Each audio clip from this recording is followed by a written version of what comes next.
Hands, are we the baddies?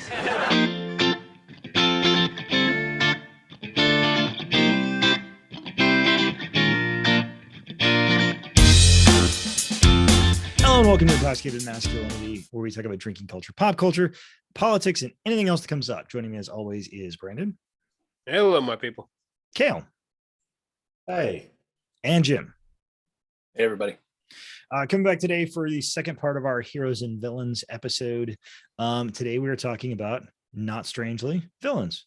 But before we get into the villains, let's get into a cocktail. Kale, what are you having? Well, I enjoyed it so much last week. I'm having it again this week. That's Revelton, mulberry gin, Japanese plum wine, and tonic. You decide what. Kale doing a fantastic job of not letting anybody peek behind the curtain. Brandon, what are you having? I am having flavored water in a large jug covered in leftist stickers. All right. And Jim? I'm having a margarita with no leftist stickers. I am having a Sagamore rye with a barrel pick sticker. Those are good too. Oh, he said sticker. I thought he'll do something. No, these Sagamore's a distillery out in Baltimore. I visited there myself. It is owned by a rich asshole family, but they do make some good rye. So that's something, I guess. So today, again, like last week, we're not have a set number of things we're going to talk about. We're just going to talk about some of the villains. Since I have the microphone, I'm just going to start talking myself. So I'm going to actually talk about, first off, since I ended my last, we're going to start with my first, and that is Buffy the Vampire Slayer, some of the villains. And I just want to mention three, because I think they are three really, really good ones. And that is Dark Willow, which I think is good because it's one of those few times in narrative television where you see a really good character arc and a character arc that makes sense. There's so many times, I mean, Game of Thrones is a show that I think most of us liked some percentage of that show. And you'll have things where characters just turn on a dime and you're like, that doesn't make any sense. Whereas Dark Willow's character, it makes a lot of sense why she would all of a sudden get really upset and turn evil. So she is my first one. The second one is The Gentleman, for no other reason than that it was a great episode and they were incredibly creepy in it.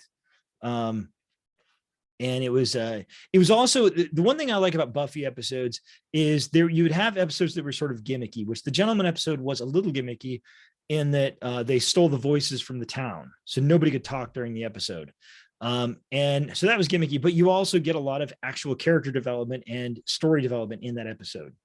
And that can be said no more than in the episode with my favorite villain of the Buffy averse, which is the dancing demon from the singing episode, where you get a great sort of gimmicky episode, but also there's some incredibly important character developments in that episode where at the characters are all in a very different place at the end of that episode than they are at the beginning. And I think that's a very challenging thing to do in one gimmicky episode. So I don't know. That's the one where you find out that she was pulled out of heaven. Right. Again, spoilers. We should say that we're talking about villains. Like you can't talk about villains without talking about the spoilers a little bit. So come on. Yeah, but it's like also a 90s show. So yeah, it's a show that's been off the air for 20 years. So it's fine. I don't know. Kale or Jim, did you guys watch Buffy at all or have any favorite villains from that show? No, I've only watched a few episodes here and there. I would recommend the singing episode. It's called Once More with Feeling. You can kind of watch it as a standalone and enjoy it. And if you're watching it throughout the run, it's also really good. And I think it's on Netflix, but I could be wrong. Last I knew it was. I'll say this. The first season's kind of rough, but if you can plow through that, it's worth it. Binge the whole thing if you can. Yeah, the first season is definitely not the best. Kale, you never watched Buffy, or did you watch Buffy? I watched the movie, but I never watched the series. I thought it nowhere near as good. The movie is an interesting relic, though. I mean, it's Christy Swanson, who's now a huge right winger. It's got Luke Perry. It's got our favorite Rutger Hauer. It's got Paul Rubens. Pee Wee's in it. It's a great. Donald Sutherland. That's right. Donald Sutherland plays the equivalent of Giles in that. But yeah, I think those, you just look at the episode called The Gentleman, Once More with Feeling, and then sort of the story arc leading up to Dark Willow. And I think it's really, really good stuff. Kale, what is the first villain with which you would like to discuss? If you've ever seen Game of Thrones, you probably know who Joffrey Baratheon is.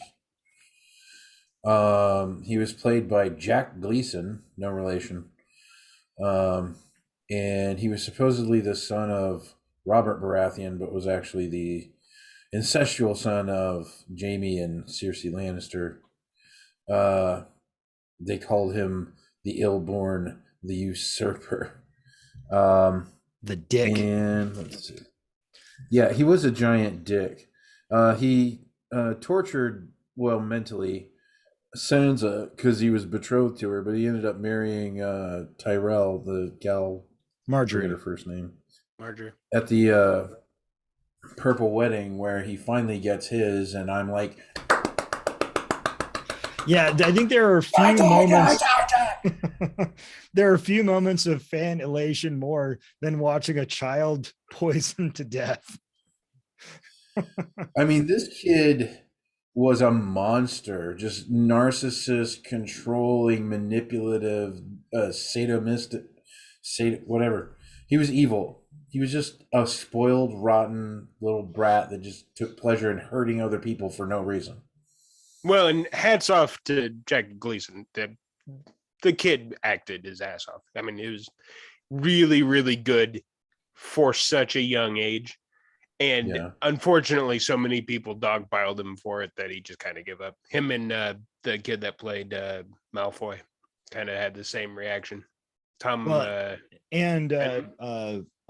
Gunn from Breaking Bad. She was treated like shit, and she was excellent, and her character was 100% rational.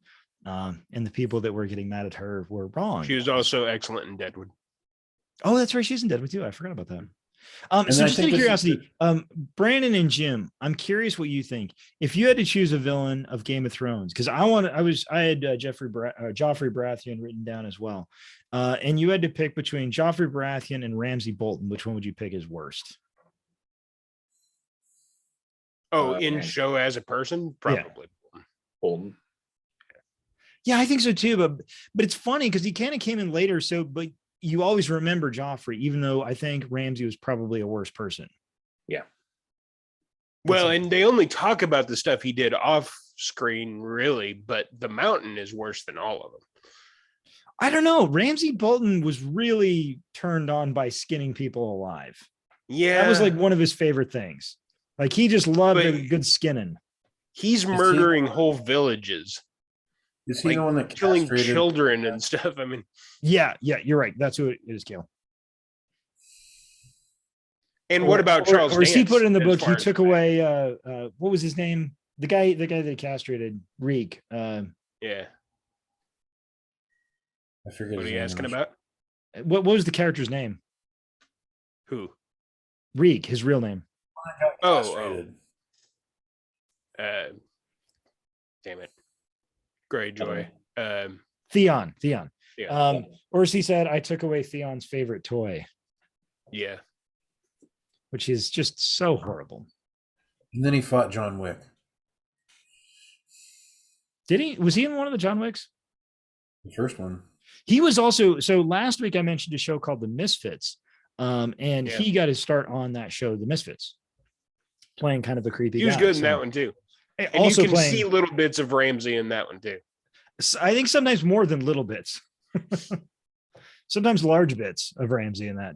I mean, he didn't love skinning people, so that's something I guess he's a little better than Ramsay.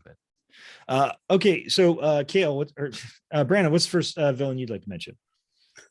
I think I've talked about this guy before, but I love him. Heinz Doofenshmirtz from Phineas and Ferb. Doofenshmirtz. One of my favorite bad guys. He's got the same like James Bond type villain. Like he has these glorious plans and tons of gadgets and stuff, but all he really wants is to take over the tri-state area. he doesn't care about the country or the world or anything. He just wants to run the tri-state area. He's got this very attainable goal that he just uses these really stupid methods to get to. And he's brilliant, except for that. I don't know. It's a lot of fun. And Phineas and Ferb doesn't really even pay any attention to him. Like their pet Perry the Platypus is his nemesis. And Phineas and Ferb don't know that Perry the Platypus is a secret agent trying to take down Doofenshmirtz.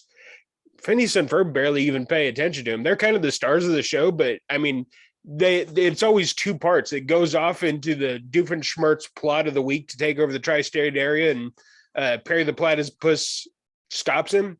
Meanwhile, Phineas and Ferb are just cooking up this enormous thing in their backyard. I don't know. It's a wonderful show all around, but Doofenshmirtz is one of my top 5 bad guys. It's a solid name. I don't know anything about the show, but it's a solid name. What it sort of reminds me of is, do you remember the Clerks animated television show? Yeah. And why are we walking like this? Why are we walking like this? It has Alec Baldwin playing like the evil. I don't even remember what his name is in the show.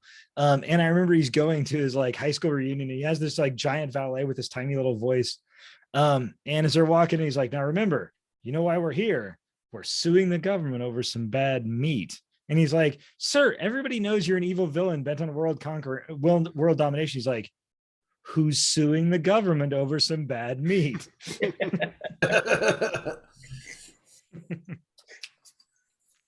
I love the it's funny. It's sort of like Pinky and the Brain-esque in a way. Yeah. Except bigger, but with smaller intentions. All right, Jim, what's the first villain you'd like to talk about? Villanelle from Killing Eve. It's I feel so bad. I've never seen the show and everybody says it's great. It's Sandra Oh, right? I'm sure it's not everybody's cup of tea. It is really different. So Villanelle is a villain, as you might gather from her name. She is a assassin, and Eve is like an MI6 agent who's trying to track her down, and they end up kind of having a love-hate, falling out of love relationship over several seasons. It's for a show about assassins, it's incredibly funny. And I don't know, like she's often appears as a complete sociopath, but then they have some episodes like where she tries to go back to her family, and it's obviously she does have emotions. They're all kind of buried deep down inside. And one of the things that I think is fun about her character is she doesn't just want to kill. She wants to have every kill be a signature moment. So she puts a lot of thought into how it could be a piece of art. I wish I had more to say about it. I fully intend to watch this show. When I was watching through like best villain, best hero, lists and things, that came up a lot. And it gets great. I don't think I've heard of it. What is it on? BBC. Is it on BritBox or? I think so, but I'm not sure. It's out there. Everything's streaming now. All right. So the next one I'm going to talk about, again, I'm going to kind of cheat because I can. And I'm going to talk about Star Trek because we talked about Star Trek last week, and I'm going to talk about Star Trek again, obviously. And I'm going to mention, I believe, 3 villains from Star Trek that are sort of my big ones. No, you know what? Just 2. Let's keep this simple. That's the Borg and Q. The Borg, it was such a huge thing. The episode, it's funny because Q and the Borg appear in the same episode, because Q is talking to Picard about how, he's helping them and blah, blah, blah. And he tells them they're not ready for what's out there. And then basically throws the ship into, I don't know, it was the Delta Quadrant or wherever it was. Yeah. And they meet the Borg for the first time.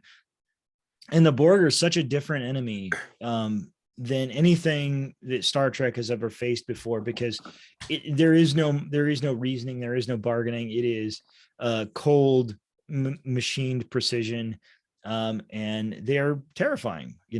They're just terrifying. And Q, because Q is so great, he's just such a fun goofball asshole who just keeps popping up and gets punched in the face by Benjamin Sisko, I should say. I think it's honestly down to John Delancey. John Delancey, who, by the way, apparently doesn't have a great record with the fan community, but we'll set that aside for the moment. Yeah, he makes the character. The character doesn't exist without him. And there are other Q out there. Two, one was Corbin Burnson, and the other one was another actor whose name escapes me, but he played a very different Q, who was really good. When they went on trial, because the Q had decided to kill himself, which among the Q continuum was absolutely unthinkable. And so they had a whole trial about it, because in Star Trek, you have a trial because that's what you do. And so all those, I do believe that Star Trek Voyager kind of ruined the Borg to some degree by using them far too much. The thing that make the Borg as scary as they are is you don't see them very often. I mean, they pop up very infrequently on the Next Generation. They pop up, I don't know, a couple of times on DS9 and once on Enterprise. But the sort of the minimalistic use of them in the show was really, really good until Voyager came along and decided to use them in 25 episodes, which I thought was not good. And I don't mean 7 of 9. I'm not talking 7 of 9 was fine. I liked her character a lot. But as far as using like the Borg Queen, like she pops up a ton in the end of Voyager, which I think was a big mistake. But yeah, just Q and the Borg were just these really, really great Star Trek villains. What do you think of Alice Krieg? Well, there's 3 Borg Queens now. There was the one from Voyager, the one from the movie, and the one from now Star Trek Picard. I thought they were all good. I liked all of them. Again, my problem on Voyager with the Borg Queen wasn't the actress playing her; it was that I saw her too much. Because like any villain, when you see them too much, they get ruined. Because the more you see something, the less scary it is. There's something about Alice Krieg's eyes that no matter what costume she's in whatever show, it always looks like her. You can just tell it's her. Is she the one that played in the movie or the show? She was in the movie. I kind of thought she was both, but no, it was a different one. In Voyager is a different actress, I think. Let me double check that. She also was in the recent Texas Chainsaw Massacre remake, which was very bad, but not because of her. I feel like I need to know who your third villain is. I had another one written down. My list is, so it's sort of interesting. We talked about this a little bit beforehand. I came up with so many villains before this that it would probably be the shapeshifters from DS9. But that's more just because they're interesting. They're not like the scariest villains. I mean, they're kind of scary, but they're just different. But Q's just like, he's like out there. He's just out there being Q. And he's great at it. Jim or Kale, do you remember Q or the Borg? Do you have any thoughts on them? I never really cared for Q. I liked the Borg, but again, because they were not used a lot. Right. Kale? Well, I enjoyed the Borg, and I recently started rewatching Next Generation, and of course Q gets introduced almost immediately. So I mean, yeah, I like Q. I think the Borg is more intimidating, more notorious than Q is. Q seems like he's just playing with them, like an old Greek god or something that was just just toying with humans for their own pleasure. Whereas the Borg are like, we're going to turn you into us whether you like it or not. And by the way, Jim, this is canon. There is a Q in Star Trek, the original series. Interesting. Go back and check it out. Which one is it? I'm not going to say. And it's not because I don't remember the name of the episode. It's partly that. Oh. What does God need with the spaceship? Oh, Star Trek 5. I feel like we could do an episode just talking about that movie. Let's not. Oh, it's so much though. There's so much Star Trek 5 and Star Trek 5. Before we move on from Star Trek, I just have to put a plug in for Ricardo Montalban as Khan in the original series. I'll tell you what, though, I don't think I can get behind that, and I'll tell you why. He was a great villain in Star Trek II: The Wrath of Khan. I don't know if he was that great of a villain in the TV series. Well, he was a great villain for a 1960s TV show. I'm sure. I'm probably being nitpicky. I would pick the Q from the original series, though. Kale, Yes. what is the next villain you would like to talk about? Grant Ward, aka Hive. Grant Ward was an agent of S.H.I.E.L.D., like I said, on 13 to 20. Was secretly a Hydra agent, recruited by John Garrett, the original Deathlock, who I believe is played by R.I.P. Bill Paxton. Bill Paxton, yes. And then he eventually becomes Hive after Coulson decides to cave his chest in with his robot hand. And then an Inhuman possesses him named Hive. And Hive's power basically is to spread and infect his, I don't know, DNA, I guess, to the other Inhumans and kind of get into their head. And like, Ladies. he makes them feel euphoric and happy and you know, like proud and safe and stuff. But really, he's using them to get what he wants. I mean, he's building himself an army. They're a very happy army. I've got to admit, by that point in Agents of S.H.I.E.L.D., I was sort of starting to get off board a little bit. I don't know.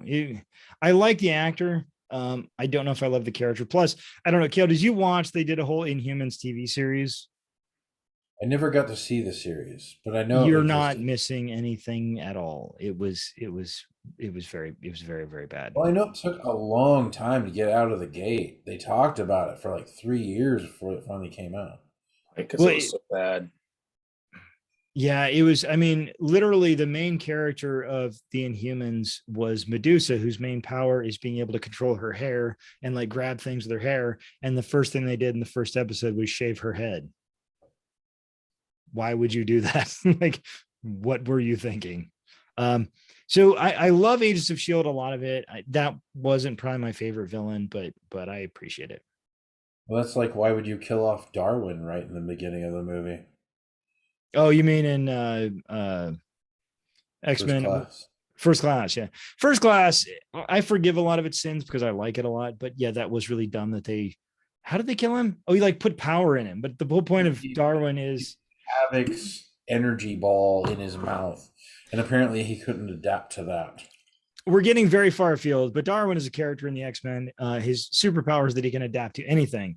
In the comic book, he literally adapted to death. He was attacked by Hela and adapted to being dead. So yes, he could adapt to Havoc's balls. Was power balls, not his actual? Well, he could adapt to those too. I mean, either one. Were they sweaty balls? Use the swords, or could he not do that? I don't know. That I love First Class a lot, but it has issues. It does have issues. Don't we all? Yes. Brandon, what's the next villain you'd like to talk about? I went with a character named Russell Edgington from the show True Blood, played by one of the best actors out there, Dennis O'Hare. And you know, if John Delancey made Q, it's Dennis O'Hare that makes Russell Edgington what he is. He is both intense and creepy all at the same time. If you ever see American Horror Stories, you can see Dennis O'Hare pulling this off all the time, every time he's on screen. But in True Blood, he's like the oldest vampire. He's like 3,000 years old, and he's just seen it all and done it all, and is like his aura, his presence is more powerful than any of the baby vampires we've been so worried about up until then. And it's just, it's largely him. I could watch him play Edgington without the rest of the show for quite a while, I think. Semi unrelated, but related. What is your favorite Dennis O'Hare character in American Horror Story? Oh man, I I really think like it's him as Hotel. the bartender guy. Yeah. I I didn't don't like him know in that I Freak could have Show. told you his name in that one, but I didn't like him in Freak Show, but I didn't like almost any of them in Freak Show. So I thought his season 1 character was especially creepy too. But yeah. By the way, we have a whole episode on American Horror Story, and one of these days, Brandon, we are going to have to record an episode where we talk about season 9 and American Horror Stories, because I think we both have feelings on both of those, and those feelings are not the best feelings in the world. although always good feelings for Dennis O'Hare. Anyway, Russell Edgington is really one of my favorite vampires in all of at least TV history. And I like True Blood a lot. I've still never finished it. I've watched up until the last season, but I haven't actually watched the last season. Were you a Edgington fan? Yeah, he was good. I don't know if he's my favorite villain or not. I like Eric Northman is good. Well, Russell Edgington is my favorite vampire on the show. I'm trying to think of a vampire that I like better than him, a villainous one rather. When Bill turns evil, sort of for a little while, I think he's pretty good too. Yeah. I think there's sort of a thing with Bill being evil in that, because he's kind of so pure that if he went evil, he would be the worst, like his sort of sense of I'm right and all this other stuff. I think that he would be a really terrible vampire. Yeah. Russell, if he's not my top, he'd definitely be up there. And I love Dennis O'Hare. He's great. I mean, again, American Horror Story, I think you can't help but kind of fall in love with him. All right. Kale, you didn't watch True Blood, did you? Honestly, I don't know if I can wholeheartedly recommend it. I feel like the last couple seasons fall off maybe a lot. It does. I think it's worth the journey at least once. I'm not sure it's a rewatch type of thing, but I think it's worth it. Yeah. All right, Jim, what is the next not horror, sorry. What is the next villain you'd like to talk about? You can talk about a horror villain if you'd like. Kilgrave from Jessica Jones, played by David Tennant. He's, plays the Purple Man, even though he's not purple, which I kind of appreciate. The Purple Man in the comics actually is purple. And he controls people's minds, and he's the main villain of the first season of Jessica Jones, and he kind of as a realistic take on a villain who can control people's minds. He victimizes people, and I think it's a very riveting portrayal of a villain and a hero who's been victimized by him. I think given 20 some odd Marvel movies and I don't know what 10 Marvel shows now, David Tennant might still be my favorite villain in all of them, because he's so weirdly realistic, because he has no plans. He doesn't want to take over the world. He just wants what he wants in the moment, and that's it. That's all there is. He is such a skin deep level person. And this isn't a complaint about David Tennant's acting. The character is utterly skin deep. He has no deeper moral or psychological feelings other than I want this now, I will take this now. And I think it's such an unusual way to play a villain, because villains are usually played in such a way that they are, I am going to take over the world. And he's just like, that girl's hot, I want her to be standing next to me. I want a beer. I want that. And he's just like he's like a toddler. He really is very much like a toddler of just like, I want a thing and therefore I'm going to grab it. I think it's genius. I think he's fantastic in the role. And I'm angry at Jim for having picked him before I could talk about him, because if we were numbering these things, he would be very, very close to the top for me. I figured he'd be on your list. He's amazing. He's just an amazing villain. And just while we're talking about that, Kingpin also in the Daredevil series, since I was sort of, grouping mine a little bit because I'm cheating. Kingpin is almost as good as David Tennant is, which by the way is not a complaint at all. I think Vincent D'Onofrio is masterful in that role, and I thought he was. So, spoiler alert for Hawkeye, he's in Hawkeye a little bit, not very much. I thought they kind of wasted him in Hawkeye, which I found very disappointing. But yeah, Kingpin, Vincent D'Onofrio is also amazing. What did you guys? Did you guys have comments on Purple Man or Kingpin? Well, Purple Man sounds pretty cool, but Wilson Fisk was on the top of my list. And the reason I like him as a villain is because he's just so perfect for it. And like you said, D'Onofrio plays it spot on. He's so believable. And he's smart, and he uses his money and his power and stuff, and he manipulates people to get what he wants. But when it comes right down to it, he doesn't have to. If you've ever seen either of the series, the Daredevil series or the Punisher series, he can clearly physically handle himself as well. Especially one of my favorite scenes from Punisher is when Punisher has his meeting with Wilson Fisk, and he starts fighting him, and Wilson Fisk just kind of takes it, and he just starts haymakering him and throws him up on the table and just starts gorilla smashing him in the chest.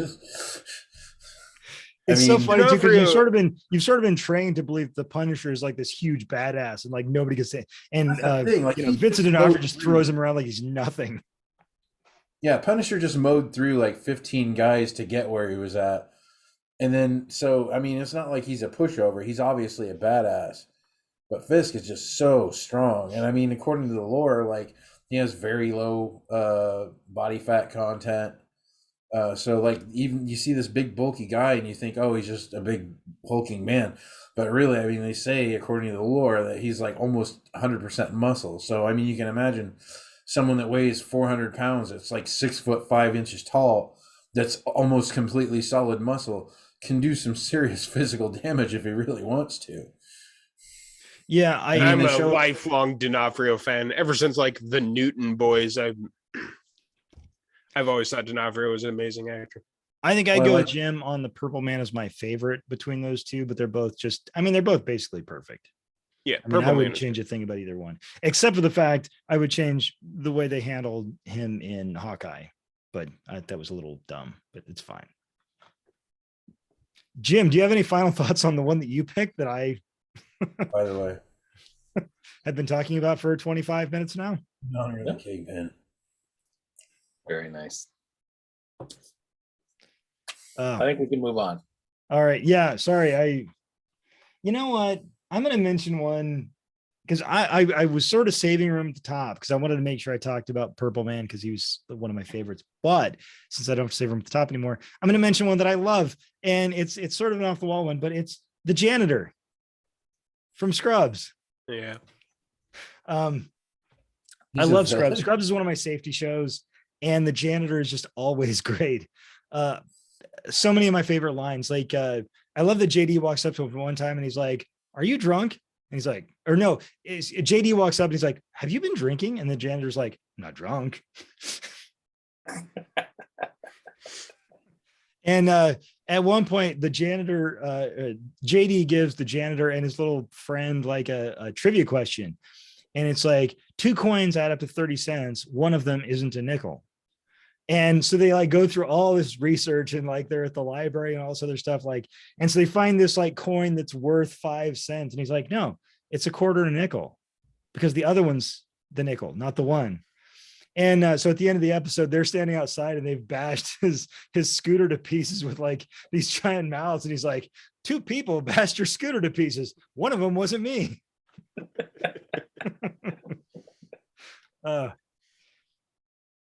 And apparently a lot. I've been listening to the real Fake Doctors Real Friends podcast, and they've had him on once or twice. Most of his dialogue was just ad-lib. He just came up with it kind of on the spot. Which, when you go back and watch the show, it's so impressive.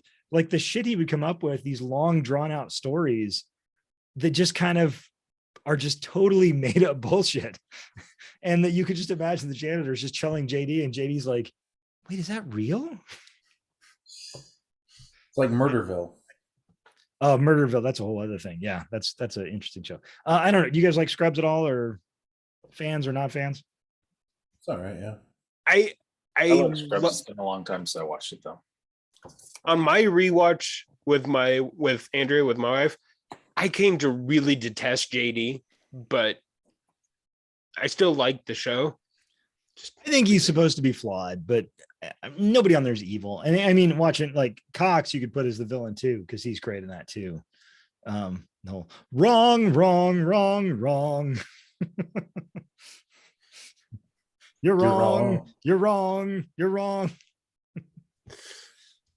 And we're back.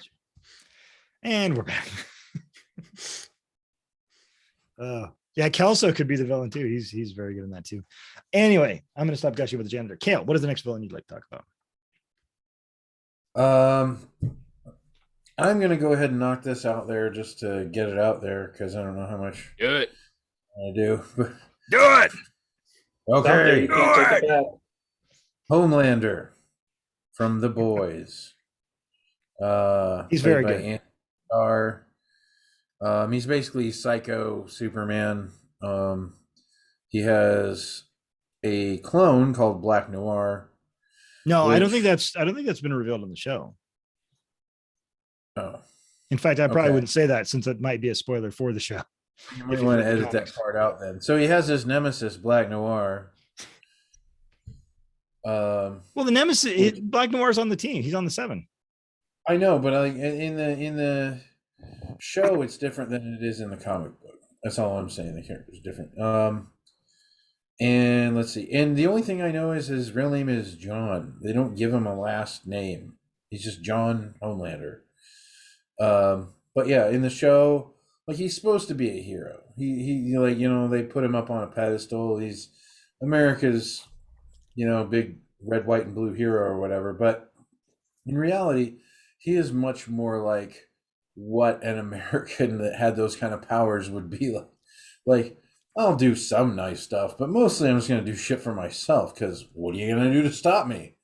He is Freedom! He is utterly detestable. He is like Yeah. in every conceivable way that somebody could be detestable. He is detestable. And yeah, so he's a psycho and a murderer and just terrible person. And he's has an infatuation with breast milk or lactating breasts. I don't Nothing know. there's anything Jim wrong with and Brandon, have you guys watched The Boys at all? that. I saw the first season. I've seen the first season. I think that the actor's great. Apparently, he punched somebody in Spain, which is just something I know now. So Well, that's what you do in Spain. You punch people. I don't think that's like a cultural thing in Spain. It's just like, hey, man. Every time I go to Spain, Welcome to Spain. But no, he's cast very well. He plays this like everywhere he goes, like you can just picture it's sort of like puts you in the mind of someplace with like an abusive father where like everybody is just always on pins and needles to not make him mad. And you walk through Vought and like that's just everybody. Like everybody's just like because he could just kill you for you nothing. people get back or I will laser everyone. I mean, there's a part where they're auditioning a very Daredevil-esque character. It's somebody who like he can't see, so he's got like enhanced hearing and all this other stuff. And so Homelander's listening to one of the Vought employees like talk about, oh, he has this, and this, and he's like, oh, really? And then he slaps him on both sides of his head and just caves in his eardrums. And he's like, oh, well, what if that happens in a fight? And the guy's like on the ground with like blood coming out of his ears and his mouth and shit. And he's like, you see, this is worthless. Why would I have him on the team? And then just walks off. I mean, he's just like, he's a horrible, horrible human being. And I think it's I don't know. He plays it very well. So I think the analogy to abusive father is really good because also like an abusive parent, that's not how they portray themselves in the public. Like he is very much concerned with being perceived as a hero to the adoring public. Not a psychopath. Right. Yeah. He's good. I've sort of fallen off of the show. Not fallen off. I don't love the second and third seasons as much as I did the first one. Or is it they're on the fourth season one's coming out, or is the third season coming out? I lose track. Anyway. I think it's the third one coming out. Anyway, I think I like the first season better, but I'm still looking forward to it. All right, so we are on to Brandon. That's not the right way. You're over here. You're down here. Oh, I there you suppose. are. We got you. That's right. Yes. Close enough. For my next one, I picked Tuco Salamanca from Breaking Bad, played by Raymond Cruz. He's got this primal ferocity and this intensity that just leaps off the screen. I mean, even watching him on the show, you're glad he's in the TV and not here. Because he's just, I mean, you think at any moment they're just going to say the wrong thing and he's just going to like shoot everybody in the face and burn the place to the ground as he leaves. It's just, I don't know. I don't think Raymond Cruz is probably a psychopath, but he plays him really, really well. Actually, I think there might be some reports that he might sort of be like that's maybe not as much acting as maybe you'd hope. Because it's really intense. Like and the next bad guy is Gus Frank, who is the exact opposite. Well, like, so I had Gus Frank on my list, and I was going to say exactly what you're going to say too. Yeah, I mean, because he has a ferocity to him, but it's very subdued and very it's down. It's a low, deep current in him. But Tuco is just like a raw nerve. It's just like always right out on top, and he's just so angry all the time. And you like, how does this guy even get anything done without just murdering all the time? It's just, this guy makes coffee nervous. It's crazy, and the guy that plays him just does it really, really well. Raymond Cruz. He looks like a cage fighter. Yeah, no, I think he was fantastic, and he's on Better Call Saul, I think, a little bit. I think so. Is he scary there too? Well, I don't think he's anywhere not scary. Scary everywhere you go. There actually, so Better Call Saul, I haven't watched. I'm not caught up, but it has another Salamanca because there's obviously, I mean, it's a whole family, obviously. And yeah, I think Tuco is the most who's just like you just don't even want to be in the same fucking zip code as the guy. Yeah, like you don't want to be anywhere near. Whereas Gus Fring, you wouldn't even know he's there until he's murdered your whole family. And so that's why I find them to be very odd villains to put kind of, and they're not side by side in the show, obviously, but like, you know, they are juxtaposed. Right. As far those are the two villains you think about when you think about Breaking Bad, because you've got like the neo-Nazis in the last season that I just didn't find particularly memorable, except for Jesse Plemons is one of them. Yeah. He's actually really good at being scary. Weird that Jesse Plemons, who's like, you know, one of the best actors working today, is in that. But like the rest of it, it's not memorable, I guess. But yeah. And then also the other villain of the series that really probably deserves some discussion is Walt, because Walt's kind of the villain too. Very much so. He's an anti-hero. No, he's a villain. Either. He is a villain. He is a villain. 100% a villain. Him and Tony Soprano are both terrible people. Yeah. And I did not cheer for either one of them. I don't know. Kale, Jim, what do you guys have to say about Breaking Bad and either Tuco or Gus or anywhere in the middle? So I've only watched probably the first half of the first season, so I don't have much to say about that. Although Tony Soprano was an honorable mention for me on the villain list. I think it's a fantastic character. He's really not a good person. I think he kind of thinks of himself as a good person because like he loves his family. He but he does terrible things and doesn't seem to lose too much sleep over it. Although he's anxiety attacks. It's usually not about beating people up and chopping into parts. Unless they're in Fargo and you have a wood chipper. I was just watching a thing about a Fargo theater that just has reopened, and they actually have the wood chipper from Fargo, like in the lobby of the theater. So do they have a foot sticking out of it? No, but they do have a wood sculpture of Francis McDormand also, I guess, sitting next to it. So that's something. Jim, what's the next villain you would like to talk about? I would like to talk about Ozymandias from The Watchmen TV show, played by Jeremy Irons. I love the TV show. And I especially love Jeremy Irons as the villain. He thinks he's a anti-villain. Because he tries to do what he thinks good thing sometimes, but he goes about it through terrible means. He's absolutely the ends justify the means type of character. And in the show, the first several episodes, the show is kind of split in two, and one is crime drama with characters who are police officers and masked heroes. And the other half of the show is Jeremy Irons in this idyllic setting where he has servants and he's kind of riding a horse through the countryside, lives in a castle, and it's just weird. You don't really know exactly what's going on. And he's very calm about it for a while, and then he just kind of loses his shit at one episode and kills everybody. I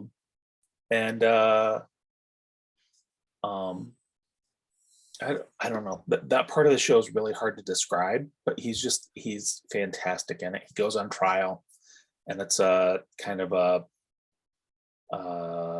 facetious trial that they bring pigs in to judge him and stuff like that. And then he ends up coming back and being part of saving the day. But he's still still a villain. He can't help himself. The Watchmen TV show is basically perfect, and I would not change a single reel of film about it. I think it was just great. I second that. It's probably one of the best things I've watched on TV ever. Cale, Brandon, did you watch The Watchmen? Were you the one watching The Watchmen? Not on TV. What service is it on? It was an HBO show. No, I never watched it, but I've always found it interesting how they build up Ozymandias, because I mean, I don't know that that's where they got the name, but that's from a poem by Percy Shelley. And in the poem, Ozymandias is a statue that's crumbled to the ground, and it says, "Look upon my works, ye mighty, and tremble." And then it's just sand everywhere. Everything that he was king of is just gone. It reminds me of the Nineveh, God, words escape me. The Assyrians, the Assyrians. This huge society of people that was like the most powerful empire of the the early Arab area. And if you were living in Nineveh, you would have thought of yourselves as being the most advanced people in the world. And then the Babylonians and the Medes and a bunch of other people teamed up and basically killed the Assyrians to a man. So it's like, we think of the Assyrians as this people that are like, they were Proto-Arabs or Proto-Persians or whatever. No, they were a different ethnicity that doesn't exist anymore because they were all just killed. It's interesting. So Watchmen, so me, I'm kind of checking our time. I think what I'm going to do is we're going to go another round and we're just going to do some honorable mentions. Again, we're not really doing top five. It's more of a conversation than anything else. So we're just going to talk about some of the people that we didn't get a chance to talk about. So for me, this is tough. So the Trinity Killer and Dexter. Dexter is a show which has very high highs and very low lows. I watched the recent reboot, which was something. And the Trinity Killer really represents, I think, the zenith of Dexter as a series. Brandon, you were watching at the same time as me. It's oh God, no, I can't think of his name. It's driving me nuts. The guy that played Trinity. Lithgow, John Lithgow. Yeah, John Lithgow. And just a perfect villain. I don't know. Do you remember the series? I really like the original series. I haven't seen the new one, but yeah, the original series, like I watched every single episode with intent, and I really like that show. I would say, I mean, it's kind of the same thing. He's kind of Gus Fring to Jimmy Smith's Tuco. Yeah, a little bit. Then let's see here. The Smoking Man from X-Files. He was a really, really iconic villain. Cigarette Man. I've kind of heard it. I was looking this up before. I heard it both ways. Some people said Smoking Man. Sometimes people said Cigarette Man. Now, was it Marlboro Reds or Winston 100? That's what I want to. I don't remember. No, it was all Cloves. The guy that played him had quit smoking, so he. Siler from Heroes. Let's see here. That you never saw a fight? Well, I know you saw him fight. quite a bit.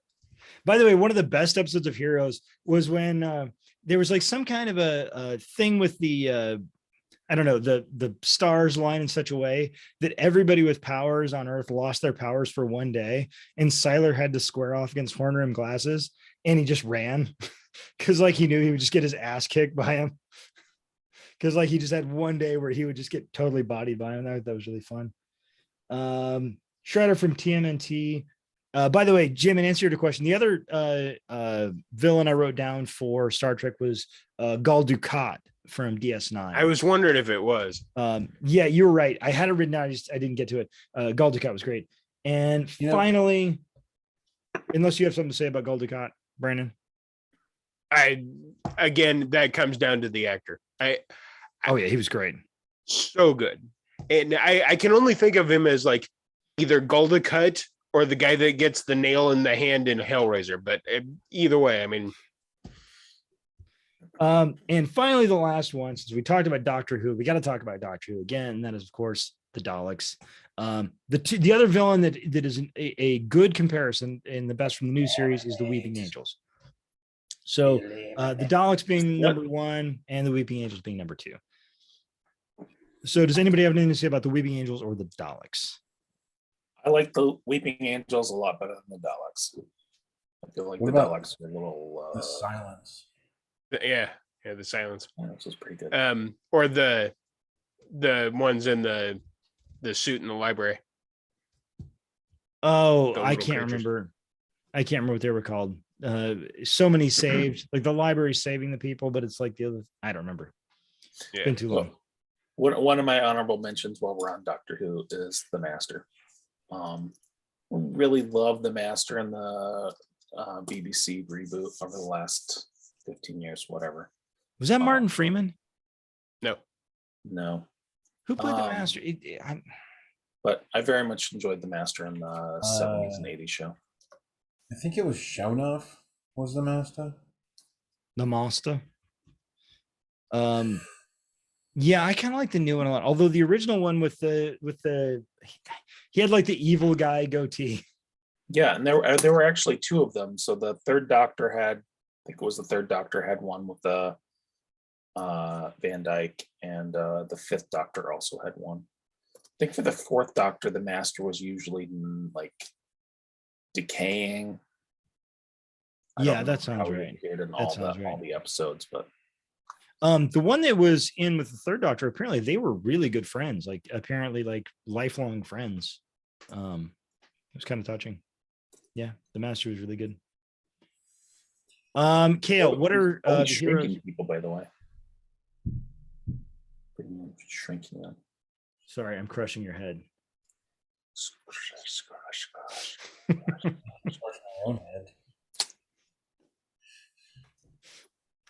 All right, Kale, what are some heroes you'd like to, or some villains, excuse me, you'd like to talk about that we haven't talked about? I only got one left on my list, and that's Mark Hamill's Joker. It's a very solid Batman, choice. The animated series. Just a really well-written show. Was, I think, acclaimed. Well, maybe not, but definitely appreciated for its time. Everything about that show is fantastic. Kevin Conroy as Batman is really good. Yeah, voice actors are all spot on. Just really great. And I shared a clip to you guys earlier today. I don't know if you actually watched it or not. Also, Tara Strong doing the first Harley Quinn.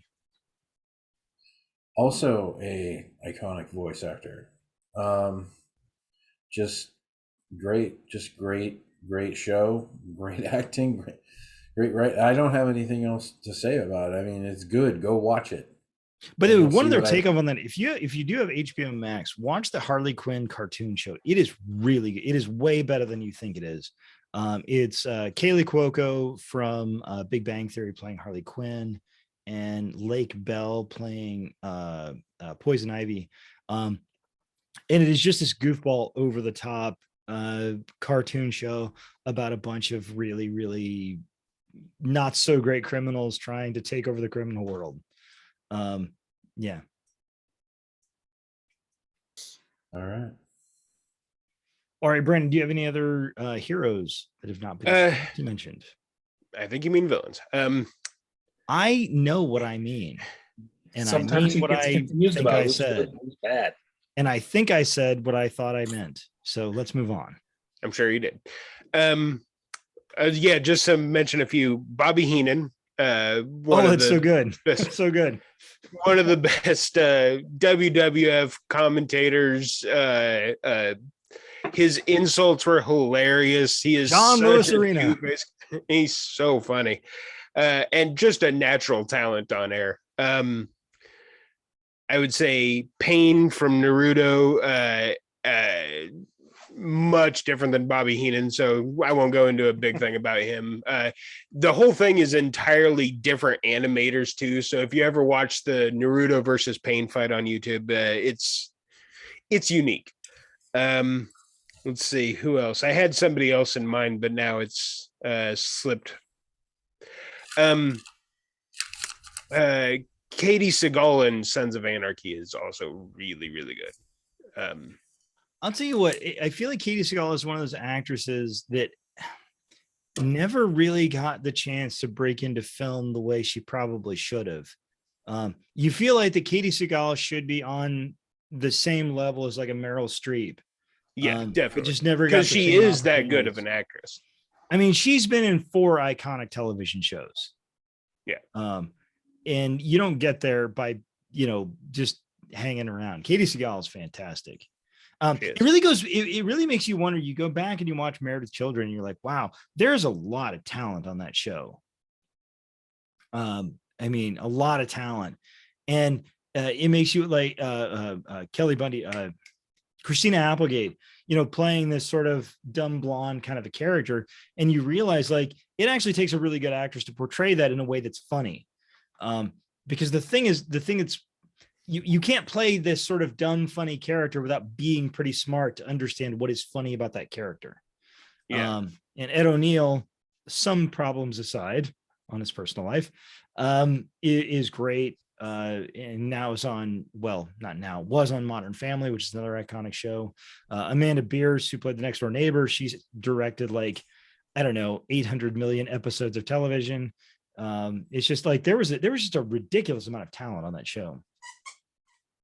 And unfortunately, Jefferson Darcy, the guy that plays him, has ended up in Christian movies. Well, you can't hit 100 or 1,000, whatever it is. Yeah. And then we have this guy down here, Jim. Do you have any villains you would like to talk about that have not been?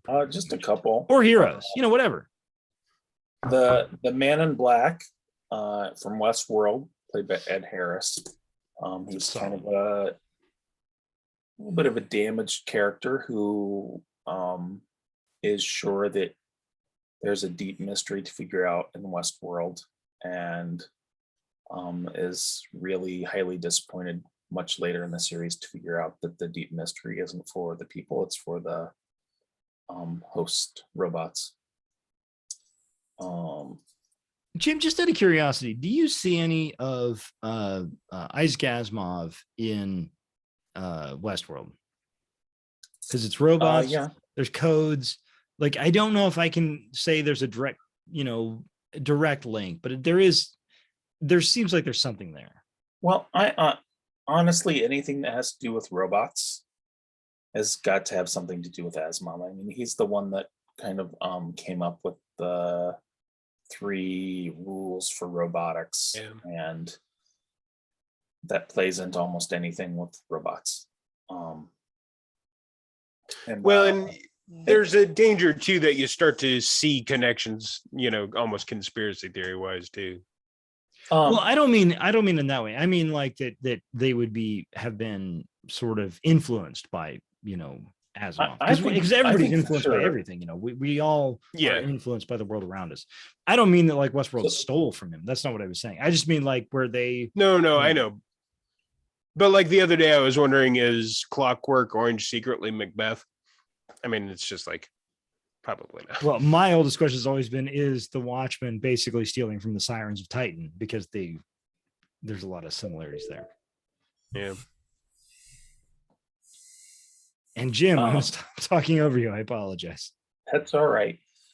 So a lot of Asimov's books about robots are how even though he tried to envision rules for the robots, they would invariably come into conflict and have, just like people, have situations where there is no right answer. And then what happens? I think that also gets dealt with in Westworld. So I would be surprised if it wasn't an influence at all. And Ed Harris plays a fantastic bad guy in Definitely. Westworld. Another honorable mention is the governor from The Walking Dead. Walking Dead is not my favorite TV show, but I would say that for me, it was must-watch TV for the first 3 or 4 seasons, and kind of feel like after the governor, it was all downhill, slowly downhill. I will say this: I think the governor is a better villain than Negan, and I feel like that's a controversial thing to say, which I don't feel like should be controversial. The governor's a better villain than Negan. I feel like he has more clear motives, and he's a more developed character. But yep, I would absolutely agree with that. Brandon, I take it you don't have anything to say about The Walking Dead. I don't. I saw the first season. I didn't see much past that. I got a print signed at a con by the original artist of the show. Eyes. You fool. No, I'm not lying. I really did that. Was that oh God. The guy with the thing? I think so. Jim, Avengers artist who is very well known as being prickly and charging a lot for a signature. John Romita Jr. No, not Jeremy. No, Avengers.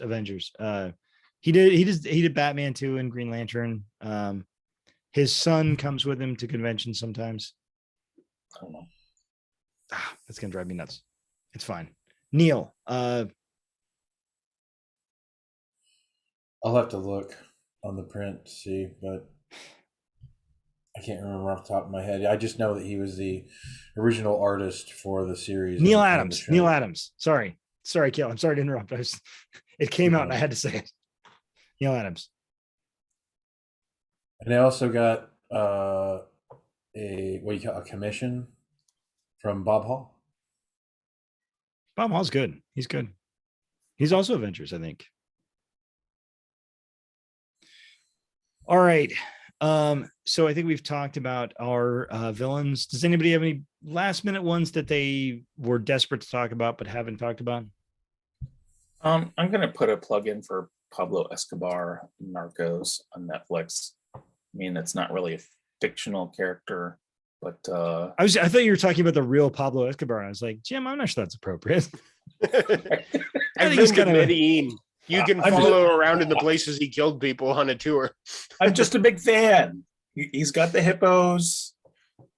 Anyway, I really like Narcos and Narcos Mexico. Tremendous villains in the show. Very few good guys. I will say, God damn it. And now I can't think of his name. Like the moment I was going to say it, the Ben from Lost. I am so disappointed that you didn't mention him on your list. I thought he would be like front and center. He's an amazing bad guy. cold, calculating, but very manipulative. Like he's so small and frail that he can manipulate people into thinking he's not harmful or that he's telling the truth. He gets these big puppy dog eyes and all this, and yet he'll turn on you the moment you let him. What is your favorite Ben moment? Maybe the the moment where he's still being held captive by them, and they suddenly realize that he's been lying to him, and he just kind of goes from being distraught to just kind of, and then he's just done. It's like everything ebbs out, and he's just like, you realize he's just been waiting, spending time waiting for his people to come get him. I wanted to mention one, Robin Lord Taylor as the Penguin in Gotham, because I thought he was really good. And the other one I'm going to mention, because Brandon's going to be mad. He didn't mention her, which is number 6 from Battlestar Galactica, played by the inimitable Tricia Helford. And that is my last one. I think this has been fun. I think we're probably going to do this again. I don't know whether we're going to do comic books or movies or, whatever. We'll kind of play it by ear. Books? Who reads books? What are those? Fucking nerd. Books. But that being said, we should leave you and go away to create more content. Next week, we're coming back with something less fun, but maybe more important. Time for bed. Now for something completely different. All right. I want to thank everybody for watching. Please like, share, and subscribe. Have a good drink. Okay.